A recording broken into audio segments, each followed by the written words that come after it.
Hey guys, and welcome to the legendary Spa. You join me not on my actual qualifying lap. This is just a personal best lap, as my actual qualifying lap corrupted. But as we come around the first corner, La Source, we take it nice to get a nice laser apex, get a good run.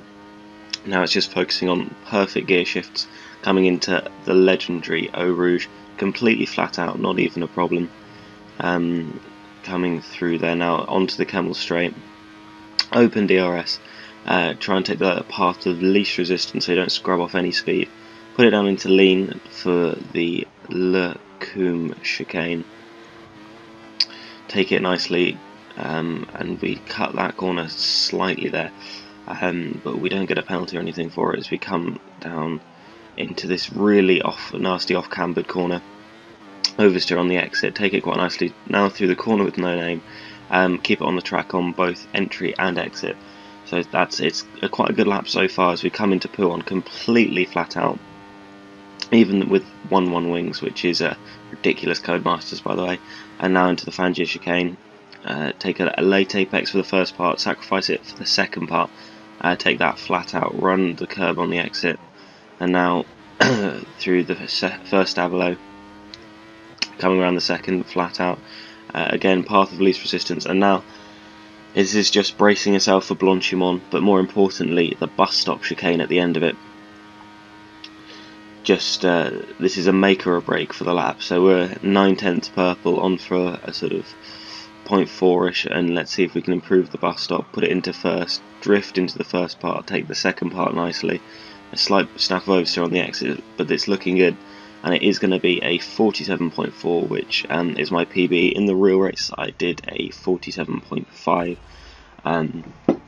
so yeah, it's a good qualifying session. My teammate a couple of tenths back in second, and Jamie in third, so the top three has been consistent in the past few races. We seem to have a slight advantage over the rest of the field. But moving on to the 5 red lights, and they're out very quickly, almost taken by surprise there. We get a reasonable start. We're not hosting this race, so we don't get any sort of host advantage. We cut across the whole field there just so there aren't any dive bombs or anything silly, just maintain the position. We do sacrifice our exit a little bit, but it's more important to make sure we're still on the road. And now through Eau Rouge, make sure we keep it enriched. This is ridiculously powerful, the slipstream around here. So we are going to go defensive on our teammate, make that very clear. Move to the outside, but then Jamie arrives, so we have to go back to the inside again. Braking nice and late for Le Coum, and keep it on the island. Just make sure that Callum doesn't get any ideas. We run slightly wide, have to move to the middle of the track again. And this is not a good corner to go side by side, and we get a corner cut there, having been caught on the curb, but definitely didn't gain any advantage out of that. We run wide at the corner with no name, so we're going to have to defend into Pouhon, which is not ideal. This has allowed Jamie to catch right up to us, but we have maintained our position, and the dirty air means that we've extended our gap to Callum, and now cutting on later to the lap. Callum's about 7 tenths behind, but with the slipstream, which is around a second, you get the advantage for that, and means he is closing on us. We take the bus stop nicely, just focusing on the exit for the corners. It looks like we've extended our gap there. Obviously no DRS yet, that's on lap 3. Just got to focus for a good exit off the source, but we haven't done that. We've run wide, which has allowed Callum to close right up, so he is going to get a nice lump of slipstream through Eau Rouge and down the Camel. As I said, it's incredibly powerful. Slipstream sort of boosted by the fact if you have to go through corners, and it sort of boosts the slipstream power, which is obviously what Rouge is. We've gone defensive, but at the time Callum said, don't worry, I'm not going to overtake you here for whatever reason, so I move back onto the racing line and take Le Coum fairly standardly. But we have maintained our position. It looks like Jamie's up the inside of Callum, but Callum did maintain that position as we cut to lap 3. Our tyres are already wearing, which is not good. I did forget to mention that there's a 54% chance of rain during this race, so there will be a few runners on prime tyres waiting for the rain to come down. As we run wide in the bus stop there, trying to just out braking ourselves, really no real reason for it, just a mistake, and that has allowed Callum right onto the back of us. We are not going to defend into this corner because I wouldn't mind him overtaking him, so we get the slipstream down the straight. But we both take the source fairly poorly there. But he is going to have DRS and slipstream, so he's in a box seat to take the lead here. We're very slow through Eau Rouge, and I think he runs into the back of us there slightly, just with the sheer overspeed he's got. We are going to defend because that means he's lost quite a lot of momentum, so we might be able to maintain this position, but he's gone clean past us. We're going to be incredibly late on the brakes and just run him wide and cut him off at the second part there. We're not going to give this position up easily. We've defended it for 4 laps so far, which is excellent. And now on to lap 5, we still haven't taken the source right. Callum hasn't done it either. He's actually done it slightly worse than us this lap. But he is going to be in pretty much perfect slipstream DRS territory, so it's quite a dangerous time as we are just moving away from the racing line to try and get him out of the slipstream. But he's closing on us here. We are running 2 on wings. We put an extra clink of front wing on, and he moves across and he's outbraked himself, so we are going to give him room for the second part. We're going to hang it around the outside there, so we do maintain that position, which is excellent. A simple mistake there from Callum. We are still defending into this corner. He hasn't gone around the outside of us yet, and he won't do it this time either. Tries to cut back, but there's no space there for him. We run slightly wide into Pawn, so we might have to drift to the middle of the track, which we do, but he's not nearly alongside us, so we move back to the racing line, and he's caught out slightly by the dirty air there. And we cut on to lap 6. Our tyres are feeling pretty poor at this point. Our team is telling us to pit, but I want to stay out a little bit longer and then pit maybe next lap, so we cover all our options if the rain comes down. But Callum is closer again. I think this is best position he's been in so far for an overtake. So we're going to have to stick to the inside. We go to the middle of the track, he goes to the outside. We go back to the inside there, slight miscommunication. But he's trying to go around the outside of us here, but we're much later on the brakes. And we maintain that position. But he's going for the outside for a switchback move, but we're going to cover him off on the inside there. So he doesn't have any luck with that. And we do maintain the position once again. So we've had an excellent battle here for the first 6 laps, and we are still pulling away from the rest of the field. And now we cut to the first stabilo, and we have run wide, which is not good because the slipstream is equally powerful, if not more so, down the back straight, if you like, through Blanchimont. And so he's going to be right on us here, coming into the bus stop. He's very close. He doesn't seem to be gaining as much. I think he's running 3 on wings, not 2 on wings, so we do have an advantage in that sense. We're going to plonk it in the middle of the track just in case he had any ideas. We make both apexes nicely, but it has allowed Jared to close right up on both of us. So this is no longer a 2-horse race; it's a 3-horse race, and we're going to just park it on the apex here at La Source just to maximise the exit, which has worked beautifully. We have just extending the gap on the exit. But again, Callum's in prime position, and this time I think he might be, he's already right behind us, so I think he's going to be clean past us by before the end of the straight, to be honest. We squeeze him, but there's nothing much we can do about this. Just sheer overspeed, so we tuck him behind him. He runs slightly to the inside, and we run slightly wide as well. But he gets that corner wrong, so we are right behind him. But we cut to the end of that lap and we didn't get close to him, so we are going to pit because our tyres are falling off the cliff a little bit. It doesn't look like it, but they are. And we're going to put on another set of options to see if we can get the undercut on Callum.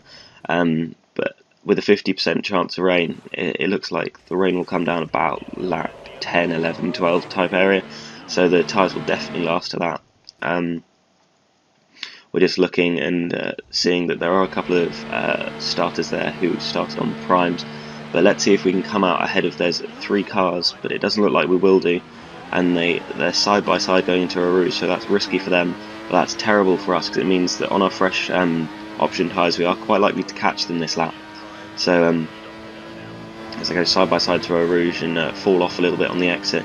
This is a bad situation for us. We were hoping for a bit more clear air than this. Let's see if we can close them down though. This lap as Jared tries to go around the outside. We just plonk it in the middle of the track. He had massive overspeed there. He might be running lower wings as we come around the tricky middle sector, around this off camber corner. We stick it to the inside. Rockhammer, as usual, is running into things, and he's got a bad run through this through the corner with no lane. So we're going to have a look up the inside. He goes slightly defensive. We dummy up the inside, but no luck there. He sort of lags back a little bit. It's kind of awkward contact, so we won't overtake him there because we could kind of nudge him off the track.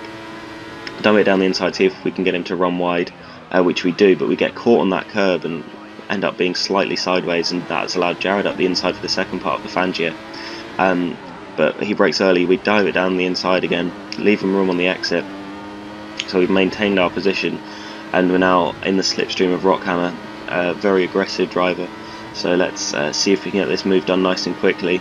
He's on prime tyres as well, so we are losing time all through here, and we're going around the outside of Blanchimont, but he slams us off the track, and we get a massive speed boost there from Jared, which takes us by surprise, and we to avoid running into Rockhammer, we have to launch that chicane, which is not good, but Jared had nowhere to go there with our slow speed, and we got rammed into, so we ended up with about 20 miles out faster than we were expecting. And now we get a nice switchback on Rockhammer there, just running wide, and we do have that move done, but he will have DRS down this back straight. But then again, he's had quite a poor run, and he's on prime tyres, but I think the slipstream will overcome that. We move to the outside, just off the racing line, just to try and get him out of the slipstream. But here we go, we squeeze him right to the outside of the track there, but we're going to be very, very late on the brakes, and then we're just going to run him out of road. He did the same to us at Blanchimont, so we're not having any of that. We can't afford to be losing time, but Callum has pitted, and he is the car, not the next car, but the car ahead, so we have lost further time in the pit stops, which is not good to see. But the safety car has been deployed. I think Aresti destroyed his vehicle a couple of laps back, and Charlie Whiting was quite slow on the uptake there. But we get very sideways on out of La Source, and it means we lose the position to Jamie, which is really not good. So we've now got a car in between me and Callum for this restart. As you can see, the skies are quite blue at the moment, but cutting one lap later, and the track's wet and it's pouring down with rain. So at this point it's really difficult to judge whether we want options or into tyres, because behind the safety car the tyres are cold anyway, which is the main way you sort of detect which tyres you want to be on. And at the moment I'm deciding, no, I think I'm going to stay out on dry tyres. But as you'll see now, this happens where I go to weave the car and I almost lose it, literally. Just look at that, there's absolutely no grip, so I've made a snap decision now. I'm already behind Callum, so I'll pit this lap, put on into tyres to see if it's the right call. We've got one or two cars following in us behind us. I think it's Gavin. We put full traction control on, which is allowed in the league for wheel users, so we can keep up with the pad traction. And look at that, the host of this session, our championship rival and our teammate, Callum, has retired from, lost connection from this race rather. So that is very, very poor for him, not good for the team. Quite good for us in the championship though. He did stay out, so let's see if we made the right decision on these inter tyres. We'll stay on board for most of this lap just to see how it pans out. Obviously it's very difficult to tell through Eau Rouge because it's flat pretty much regardless of the conditions, but we will get an indication as we come into Lacombe. Braking quite late, a bit too late. We missed the apex slightly, but these tyres still feel like they have good grip, especially considering it's wet conditions, so I think we've made the right call here. And Stiggy was, I think it was about 8 seconds up the road, so at the last split. So let's see how much we can close him down in this middle sector, using Rich Mix, trying to maximise all the revs through Pouon, take it nice and gently, and we can visually see we're just reeling him in. So we are on the right tyres. The majority of the field's made an absolutely terrible call here, and we're just gaining seconds per corner here. Just give him a lot of room just in case he spins it or oversees into us, because we had quite a bad experience with him in Hungary last time out. and now we're onto the back of Rockhammer, but this time he isn't going to defend or anything because he's got nothing on those tyres, which I must admit is quite satisfying, overtaking people like that. Infuriating if you're on the wrong tyres though. And now we're into 4th, and the leaders are just at the bus stop now, so we are going to come out comfortably in the lead because they must pit for into tyres. And as you can see there, that Sedgwick ran wide at the bus stop, and he's going to come in behind his teammate Jared, so they're going to have to stack as well, so it's terrible for the Williams team. I believe Ferrari are doing the same. And we now cut to lap 14 where everyone has pitted. We've been nicely out of those stops, but the tyres are feeling quite poor, and as our engineers just told us, it's wet tyres. And look at this, we just double lock up at the bus stop, so it's definitely time for wet tyres. They're looking quite cool as well, so we're going to come in for wets. I assume everyone else must do it, unless they're feeling a bit stupid, and I think everyone is pitting. Put on the wet tyres, see if we get held up. Oh no, Jim Bob is staying out for reasons unbeknown to humankind, so he will lose massively out of this pit stop phase. And let's see, I think someone else has stayed out as well, which is not great. And let's see who it is. We're going to be quite close to them on the exit. It is Jared, and he stayed out on inters as well, so as he did in Canada, it looks like Jared's made a tactical error on the tyres between inters and wets. This time it's he's on inters rather than on wets though, and yeah, we're just pulling away from him. So we are on the right tyres, and we cut on later to that lap, and we've closed in, I think, 9 seconds to Jim Bob, and he's just running off the track. We give him an enormous amount of room just in case he has any oversteer or anything, as we did with the option runners. And we cut to the last lap. It's been an exciting race, quite controlling. We've just been taking it incredibly easy in these last few laps, just making sure we don't drop it or anything stupid like that. But we do come across the line to take our 6th win of the season, which means we've won half the races so far. Despite our teammate disconnecting, he did stay out an extra lap on option tyres on that wet track, so I do think we probably would have beaten him anyway, which does give me some comfort. But thank you very much for watching, and I'll see you next time.